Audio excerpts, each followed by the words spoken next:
পুরুলিয়ায় এবার লাক্ষার hub. GI ট্যাগের পর বিশ্ববাজারে নতুন সম্ভাবনা। পুরুলিয়ার ঐতিহ্যবাহী লাক্ষা শিল্প এবার পেতে পারে নতুন গতি। জিআই ট্যাগের পর পুরুলিয়াকে জাতীয় স্তরের লাক্ষা উৎপাদন ও রপ্তানির হাব হিসাবে গড়ে তোলার পরিকল্পনা নিয়েছে কেন্দ্র। লোকসভায় বাণিজ্য ও শিল্প প্রতিমন্ত্রী জিতিন প্রসাদ এই তথ্য দেওয়ার পর খুশির হাওয়া লাক্ষা চাষি, শ্রমিক, কারিগর ও ব্যবসায়ীদের মধ্যে। বলরামপুর, বাঘমুন্ডি সহ জেলার বিভিন্ন এলাকায় হাজার হাজার পরিবার এই শিল্পের সঙ্গে যুক্ত। উৎপাদন বাড়লে বাড়তে পারে কর্মসংস্থান, প্রসারিত হতে পারে লাক্ষাজাত হস্তশিল্প এবং অন্যান্য পণ্যের বাজার। তবে বর্তমানে কাঁচামালের অভাব ও কমে যাওয়ায় উৎপাদন নিয়ে রয়েছে উদ্বেগ। এই পরিস্থিতিতে সরকারি সহায়তার দাবি ব্যবসায়ীদের।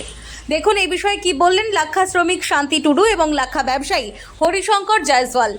আমরা যা দেখেছি অতীতে পুরুলিয়ার বাঘমুন্ডি, কাটাডি, বলরামপুর, খাতড়া এগুলা এত লাক্ষা চাষ হতো যে আমরা লাক্ষা বাইরে পাঠাতাম। ধীরে ধীরে ধীরে ধীরে কিছু সাপোর্ট না মিলার কারণে বা দাম কিছু কম হওয়ার কারণে চাষিরা লাক্ষা চাষ থেকে ফেসিলিটি না পাওয়ার কারণে বিমুখ হয়ে গেল। এখন কিন্তু আমরা কালকে একটা খবর পাইছি যে কেন্দ্র সরকার নাকি লাক্ষা শিল্পটাকে পুরুলিয়া একটা হাব করে তুলতে চাইছে।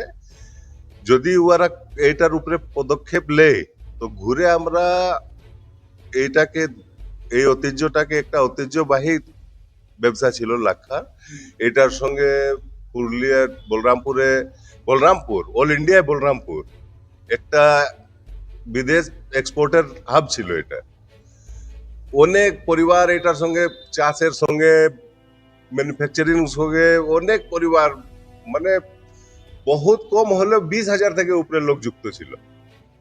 ধীরে ধীরে ধীরে কাজটাকে আমাদের কিছু ক্রপ না হবার কারণে, মেন হলো ক্রপ না হবার কারণে, জুতায় জুতায় ক্রপ আছে ইন্ডিয়াতে, ওই ব্যবসাগুলো বাইরে চলে গেল। কিন্তু আমরাকে মেন আছে এখন এখানে ক্রপটা বাড়াতে হবে। ক্রপ যদি না বাড়াই তো এখন যা কিছু বাঁচে আছে ওটা মনে 2-4 বছরে আরো খতম হয়ে যাবে।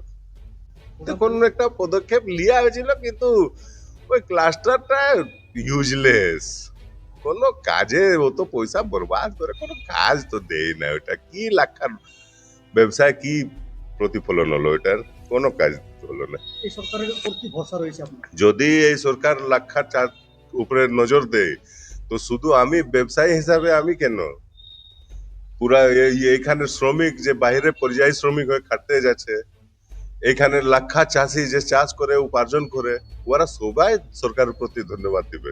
40 বছর দেখে কাজ করছি। আগে কত লোক কাজ করতো? আগে 50 জন 40 জন, এখন এখন 15 জন। কমে গেছে। হ্যাঁ, তাহলে তো তোমাদের পয়সাও তো কমে যাচ্ছে। পয়সা বহুত কমেছে আগে হলে। কাজটা যখন বাড়ে আমাদের, হ্যাঁ, বাড়লে আর লোক আসবে। বাড়লে আরো লোক আনবো, লোক আসবে। বহুত গরিব মানুষ এখানে কাজ করে খাবে। তোমরা তাহলে সরকারের যে বলেছে সেটা তো খুশি না? হ্যাঁ, খুশি আমরা।